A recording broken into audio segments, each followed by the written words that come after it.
Before we get started, I want to tell you about my new book. It's called The New Mobility Handbook, Rethinking How We Get Around Cities. The book builds on my work on the Smarter Cars podcast here over the last 3 years as we've explored autonomous vehicles, ride-hail, and then micromobility, and the impact of all of these new technologies on cities. New mobility options are incredibly popular and can encourage multimodal travel in ways that public transit has not. But these options have also created new challenges for cities that can't be solved by technology alone. We need to combine these new mobility modes with urbanist policies to keep our roads moving. Transportation in cities will not be an either-or solution. We don't have to choose between ride services, bikes and scooters, or getting everyone to ride the bus. It's not either or, it's and. We're going to need all of these technologies working together to rethink how we get around cities. The New Mobility Handbook offers a grand unifying theory of sorts for how we can have the benefits and convenience of new mobility options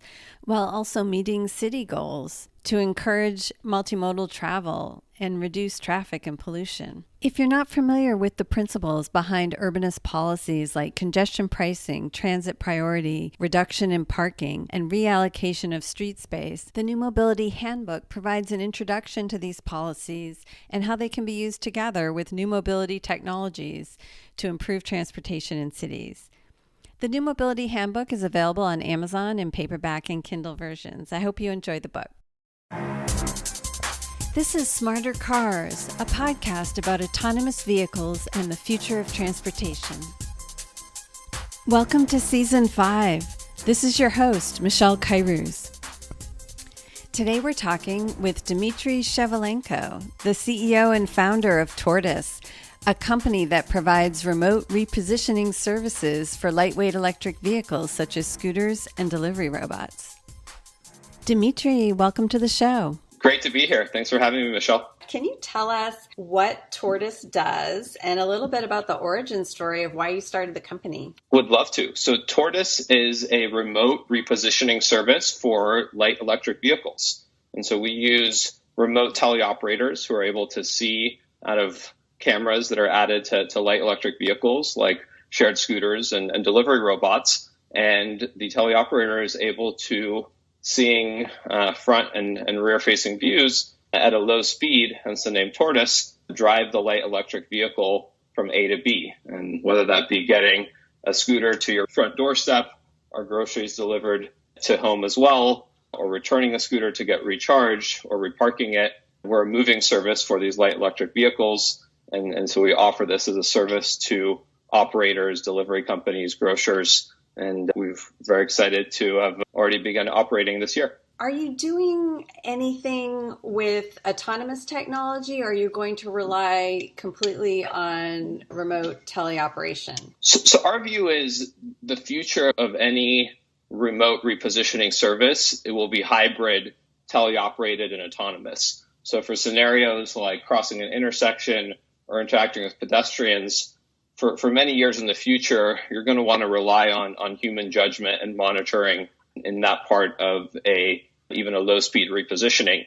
And so the very first prototypes we built when we formed the company last year were actually fully autonomous because we wanted to validate that with just $100 in commodity hardware, you could take a light electric vehicle and make it capable of being remotely repositioned. And so you could use autonomy for parts of a trip. But we quickly learned that teleoperations will be essential. And so our focus is on getting to 4 nines reliability with teleoperations.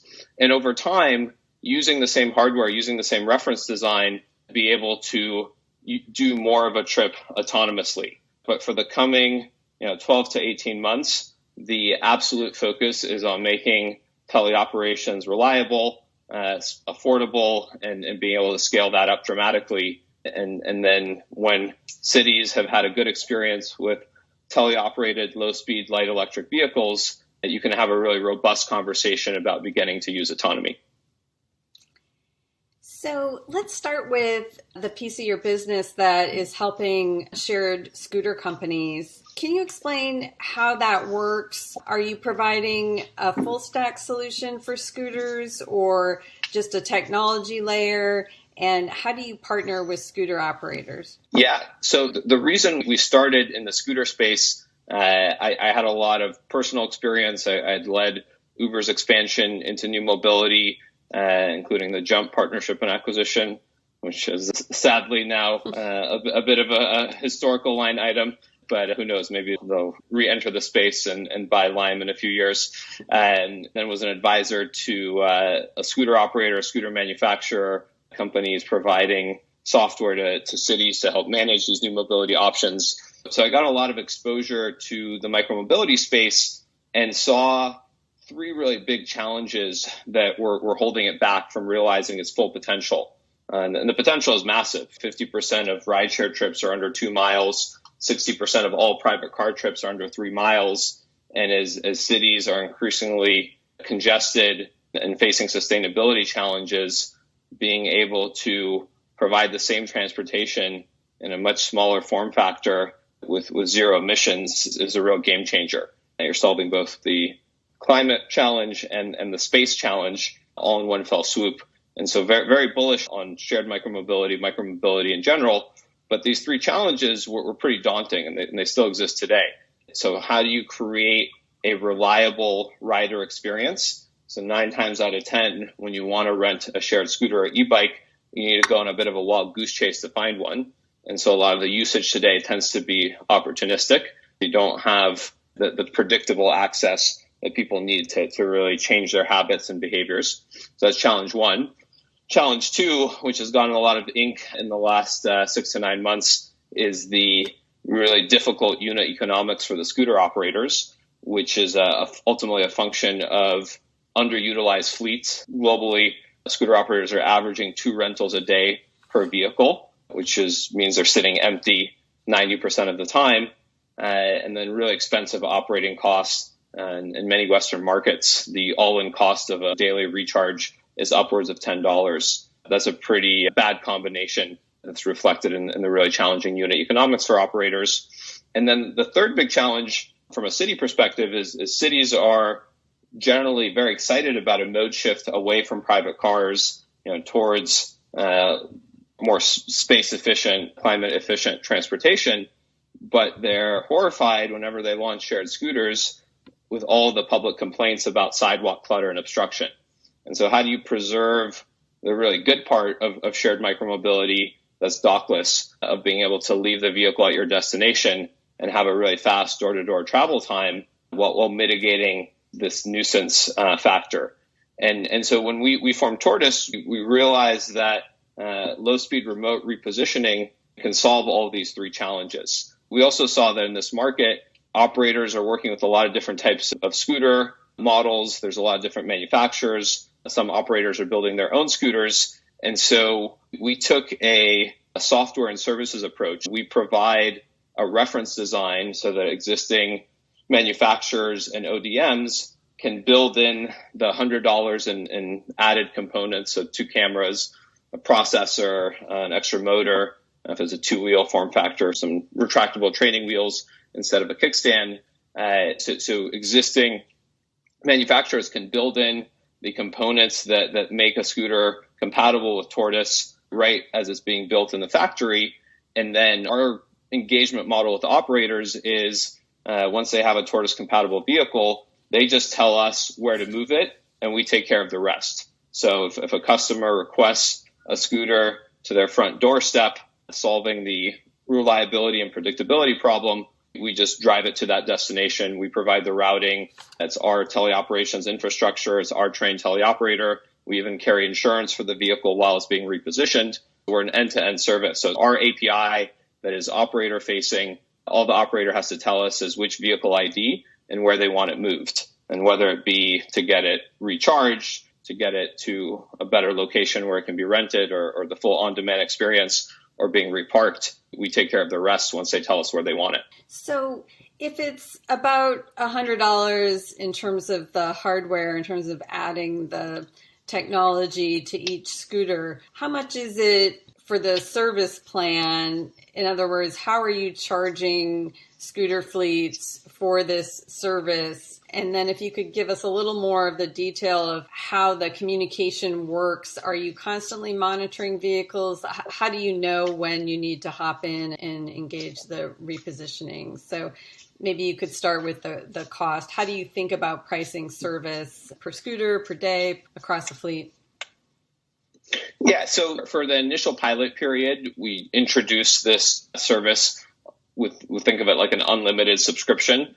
Pay us a flat, say, just kind of varies depending on the market because insurance costs will vary market to market, but say $50 a month per scooter for unlimited repositioning. And the repositionings are always operator initiated. So the operator hits our API and says, I want this vehicle moved to this location. And they usually have, fleet managers and local ops teams that are already kind of living inside of their fleet management tools, looking at the positioning of the fleet throughout the city. And so this allows them to act on that dashboard, not sending out an expensive street team, but being able just to hit our API and think of it like a call center on our end. When we receive the request, the next available teleoperator will take control of that scooter and drive it along a route that we algorithmically generate to get it to the requested destination. After a pilot period, our kind of stable pricing model is per minute of utilization. So typical repositioning is, say, 15 to 20 minutes, and we charge around $1 per repositioning of that length. In terms of what we're going to be doing in the delivery space, we're going to be charging on a per mile basis because that's how that industry already thinks about pricing for couriers. So that's an easier way to kind of reflect our costs. But all of our variable costs, so the cost of the teleoperators, labor, the cost of mobile data streaming, the cost of insurance, it's all utilization based. Since we're not, in the scooter space, we're not selling hardware. We're providing a reference design, and the manufacturer, and then through the manufacturer, the operator eats the cost of the added hardware.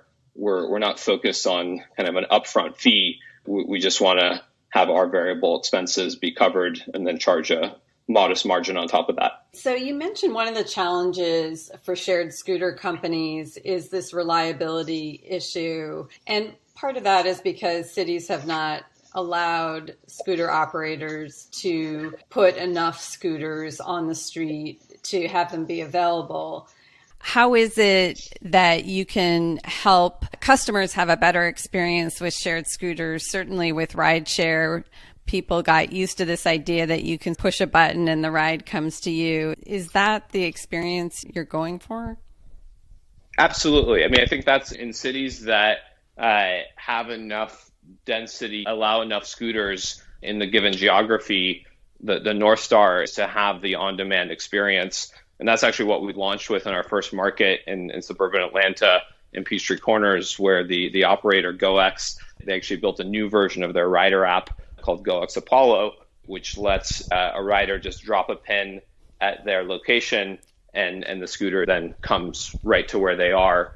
And now we don't, depending on the market and the total number of scooters available, if you can't have a reliable ETA, you don't want to necessarily expose that type of experience. The magic for Uber was when you would open the Uber app, and no matter what time of day it was, the nearest available Uber, the mean ETA would be no more than, say, 10 to 15 minutes away. And I think you want to ensure that type of reliability in ETAs before kind of going all in on demand. But even before that, just a basic use case on the demand side is returning scooters to areas where they're a lot more likely to be rented. So a classic use case for shared micromobility is first and last mile to public transit. And right now, if you're doing that in a suburban area and somebody takes a scooter to a train station in the morning, there's not going to be anybody coming into that train station till the afternoon, evening rush hour. With real-time remote repositioning, you can return the scooter to a residential area after that first morning trip for a second morning trip, third morning trip. So through that 6 to 10 a.m. morning rush hour, you can get 4 rentals as opposed to just getting one, which is what's happening right now, and then rinse and repeat in the afternoon and evening as well. So we certainly think that on-demand is the ideal experience, but depending on how dense the environment is and how many total scooters are allowed and how many Tortoise compatible scooters are there, you might want to start with using us for demand side repositioning that anticipates where you'll have demand, as opposed to going for the full Uber experience on day one. So that can increase the number of rides per day per scooter for operators. Does automated repositioning also help expand the types of markets that a shared scooter company can operate in? I know density has always been a limiting factor, and sort of the idea that if you wanted to offer a service in the suburbs, that the economics didn't work out. Are the distances too great in suburbs, or can automated repositioning help make a service viable in an area like that that's less dense? We certainly think that automated repositioning is a game changer for suburbs and lower density cities.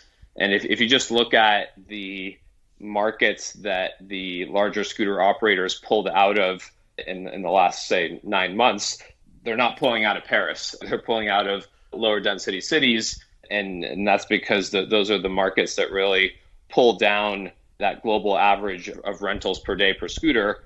Because when you take a scooter to your home in a low density suburb, the likelihood that it's going to be useful being left where it is, useful to somebody else within 30 minutes of you leaving it there is very, very low. And so being able to have that on-demand model where the scooter can go to its next requested trip allows to dramatically increase utilization in suburbs. MIT did a study that came out in February of this year that found that with real-time repositioning, like with our technology, you could get 10 times more utilization on a shared scooter fleet than we're getting right now, which is, we think that's a bit aggressive, but even a 50% increase in rentals per day per scooter would have a very positive impact, dramatically positive impact on scooter operator unit economics. And I think that the challenge with suburbs is less about our service, and some suburbs are just so spread out that the typical trip a rider would take is, say, more than 4 miles, in which case people just don't, using scooters for a 4-mile trip is not as comfortable as some people would like. There's a lot of people who are happy to be on a scooter for 4 miles, but the real sweet spot is kind of in the half-mile to 3-mile zone. And so I'd say the constraint is less a function of whether our service would work versus whether is there a lot of existing demand for transportation that's sub 3 miles.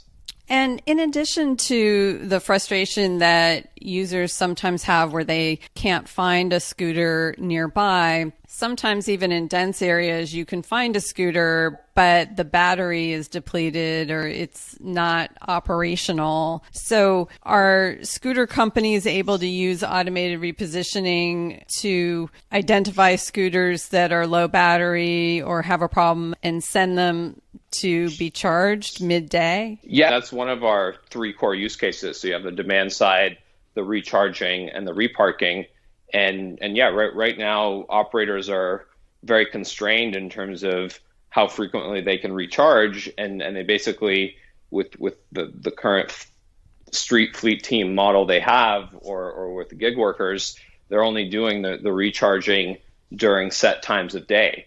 So say you have somebody take a scooter up a really big hill and you get 2 of those types of trips in the morning and it's already depleted 90% of its battery, you're stuck with that scooter just sitting out in the street all day long, not really being rentable until it gets picked up. Part of where the higher utilization and the recharging overlap is being able to do a midday swap or recharge of a scooter that has low battery. And on the quality side, if a scooter can be repositioned to your front doorstep, it's a pretty good sign that it's in working order. So you don't have that whack-a-mole feeling of trying to find a working scooter. Because again, if it works well enough to be able to be repositioned by our service, it's very unlikely there'll be some mechanical or systems issue that comes up when the rider's on it.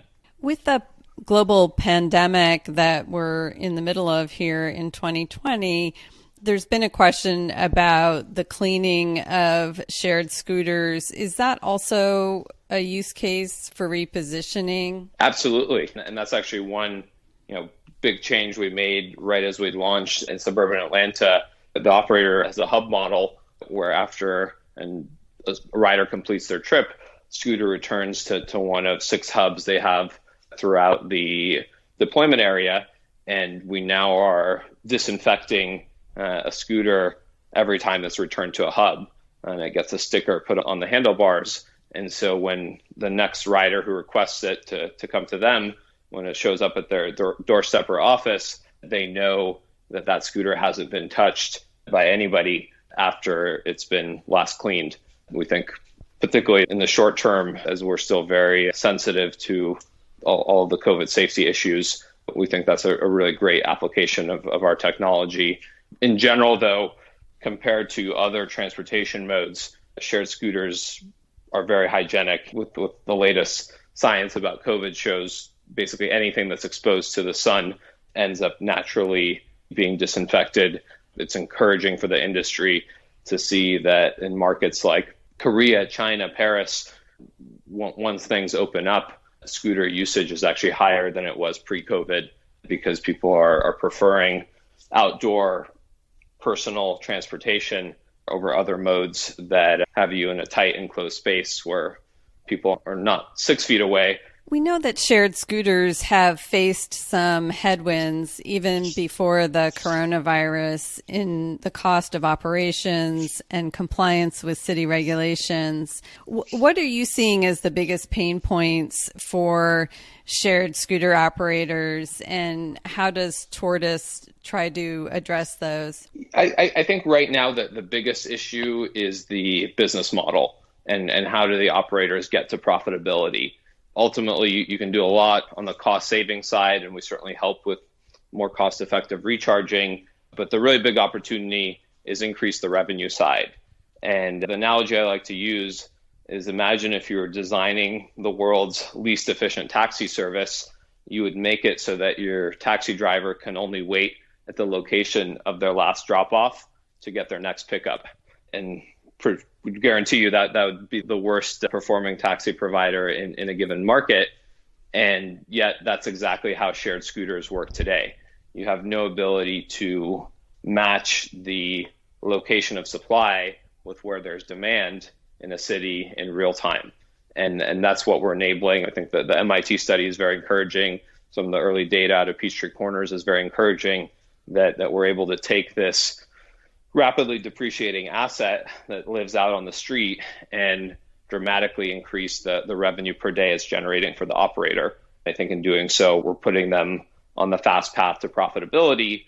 And I think that then unlocks more investor interest and capital for the space so that it can realize its full potential. Because I think that's the other risk for the space is investors get a little weak in the knees before the opportunity is fully realized. And these companies aren't in a position to execute on the massive opportunity they have in front of them. So the cost savings in terms of recharging and things like that are less important in your view than really increasing the number of opportunities for each scooter to be used during the day? I think it's certainly both are important. In the medium to long term, though, you might have a new type of battery that emerges that on one charge can last a week, whereas the problem of maximizing utilization, that's evergreen. So I think on the recharging side, there's other tactics that might be used to start reducing costs there. But on the maximizing utilization front, you really need this ability for real-time rebalancing, and there's no other alternative. And depending on the operator, they might find value in what we're offering for, one might value the recharging cost savings more than others. But if I were an operator, I would certainly lean into the revenue maximization opportunity. So you've mentioned a couple times your recent deployment in Peachtree Corners, Georgia. Tell us what that looks like. What kind of a town is Peachtree, and how is that deployment set up? Yeah, so we've had a really good engagement with the city of Peachtree Corners. They're 15 minutes outside of Metro Atlanta, population of around 40,000 people, and home to one of the largest tech suburban office parks. So over 7,000 people come in and work in this massive, many acre office park that this basically takes up a big chunk of the city. And they meet the criteria of a lower density where a typical shared scooter deployment would unlikely to be profitable for an operator. And they're also, though, 15 minutes outside of Metro Atlanta, as I mentioned. So they've seen firsthand how messy and obstructed the sidewalks can get with the 1.0 version of shared micromobility. The city is really leaning into innovation around transportation. And so when we first met with them and they started learning more about us, they actually really took the bull by the horns and actually passed an ordinance that not only allowed our technology to be deployed, they actually mandated that any scooter operator that deploys in Peachtree Corners only do so with vehicles capable of automated repositioning. We didn't even ask for that. We obviously think that that's a great development for us and a great template for other cities to follow. They saw this as a safety-focused initiative in terms of keeping sidewalk paths clear for people in wheelchairs, for just the benefit of the general public. We launched there. The scooter operator that we partnered with for the deployment there is GoX, which is a smaller operator focused on not necessarily the most dense urban environments. They have a hub model where they partner with local businesses to create parking hubs at their locations. And so that worked as well in terms of being complementary with our service, where we can return a scooter to a hub and then get a scooter from a hub to a customer's location. We're live with 100 scooters there, and so far getting really positive reaction from the community and the businesses, and look forward on building success there. And so is it entirely an Uber type, the ride comes to you model, or I guess there are hubs at businesses, so someone might come out of their office and there might be a scooter right there at a hub? Yeah, so you certainly can still unlock a scooter that's parked in a hub without requesting it to come to you if you're right there. Though in terms of the early numbers, vast majority of trips that are happening are the on-demand trips where we're repositioning the vehicle to a customer's location. Where GoX isn't charging a customer more because they're using the on-demand version, so they're at no disadvantage. But yeah, we're certainly not prohibiting people from just unlocking an otherwise available scooter.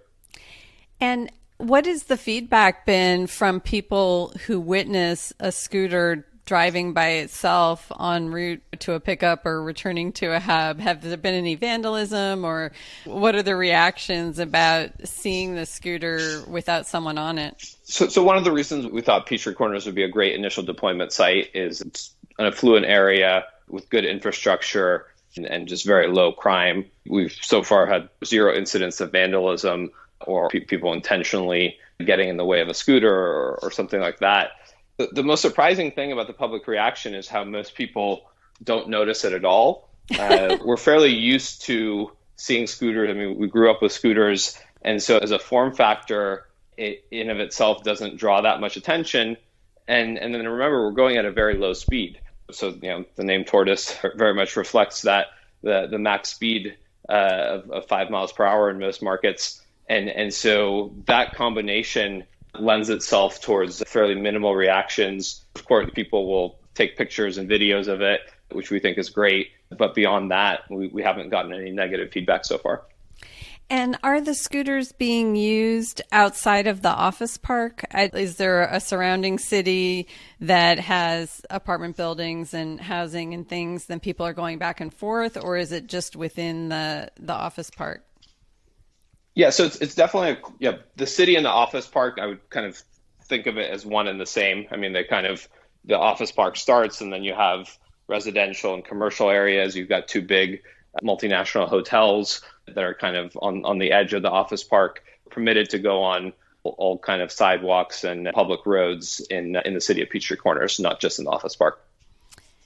Are you thinking about pilots in other cities for shared scooters this year, or is everything on hold with the pandemic? Oh, actually, so we're gearing up. San Jose, by the time this is released, will be live. So we're working closely with the city there. We're very focused on reducing sidewalk clutter and obstruction complaints. And so they're very receptive to this technology.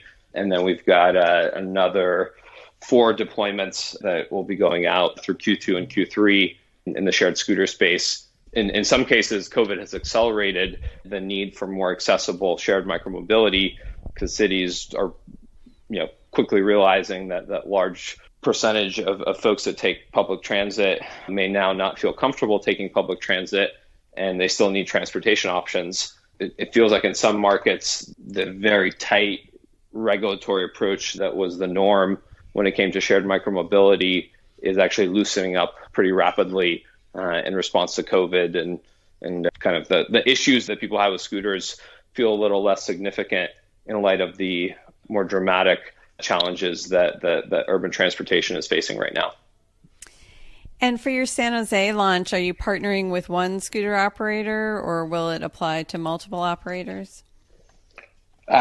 One at the beginning. I mean, in general, that's kind of, we think the right way to pilot is just start with one operator and make sure it's working well there. But our business model is to be Switzerland, so we don't sign up for exclusives with an operator in a given market. But we think it's the better way to pilot is to just get it working really well with one operator. And, that will certainly get the interest and attention of all the other operators in that market. And then you mentioned that Tortoise is also thinking about moving into delivery as well as its shared scooter business. How are you thinking about delivery? So our vision when we formed the company last year was to always be a horizontal provider of repositioning for light electric vehicles across many form factors. So starting with shared scooters, but quickly then going to e-bikes, then to delivery robots, security robots, cleaning robots. If it weighs less than 200 pounds and doesn't have a rider on it while it's being repositioned, and there's a need to move it at a low speed, we want to be that engine that is moving it. And one of the reasons we first focused on shared scooters is we saw these really intense need for the operators to maximize their revenue. And we were very excited about what was happening in the delivery space, but it felt, you had more paths to profitability without introducing automation. And what's really happened with COVID is, one, you've had a tremendous spike in need for home delivery, especially in the grocery and retail convenience space and alcohol space. You have companies like Starship and KiwiBot that have been doing this for hot food, but their current robots aren't really designed to handle a typical online grocery order size. So there's a missing need in the market there. And then you've got, obviously, Neuro, which is building a vehicle that goes on roads and kind of travels with human drivers, which we think is a very different set of regulatory and scale challenges, whereas the sidewalk with a teleoperated low-speed model is something that potentially could scale and have an impact on a much more immediate time frame. And so unlike with scooters, where there's a lot of existing manufacturers, there's a lot to get right in terms of the rider experience, in terms of is it a comfortable ride? Is it safe, easy to control for the rider? With a delivery robot, it's really all about the repositioning. And so we were able to quickly adapt everything we've built and figured out for repositioning scooters in kind of a 3-month sprint. We actually have our first delivery robot prototypes coming online and are looking to do the first pilot deployments as soon as August this summer. And we see this really big opportunity and real need for contactless home grocery delivery. They're going to have large populations that are being told to stay home, either elderly folks or people who are immunocompromised, and they're going to need their groceries. And a lot of people live within a 2-mile radius of a grocery store. So for the low-speed delivery, that's a really good option. Hot food is actually a much more challenging space because most people don't want to be ordering hot food only from restaurants within a 1-mile radius of where they live. Whereas with grocery, there's less of an expectation of having it within 30 minutes. And so it's with, again, these max speed of 5 miles per hour, average speed of 3 miles per hour, you can deliver a really good experience in the grocery space that's in line with customer expectations. And what does the form factor look like that you're thinking about for delivery? What we think is important in delivery is flexibility. So there's going to be a lot of different types of goods, different volumes, different requirements. Say it's ice cream, you want to have a container that can keep its temperature. Say it's alcohol, you want to have a container that's more padded. So we actually call it a delivery cart and think of it more like a pickup truck than a car, where different modular containers that hold different types of goods can get slotted into the wagon of the delivery pickup truck. And again, this is not talking about something large, half the width of a sidewalk, about 4 feet tall. So it's not going to be too intimidating when you see it slowly coming down the sidewalk. We kind of think there's a real opportunity to create flexibility with modular containers as opposed to having everything be enclosed. And part of why we feel comfortable with that approach is again, we have this 100% teleoperated model.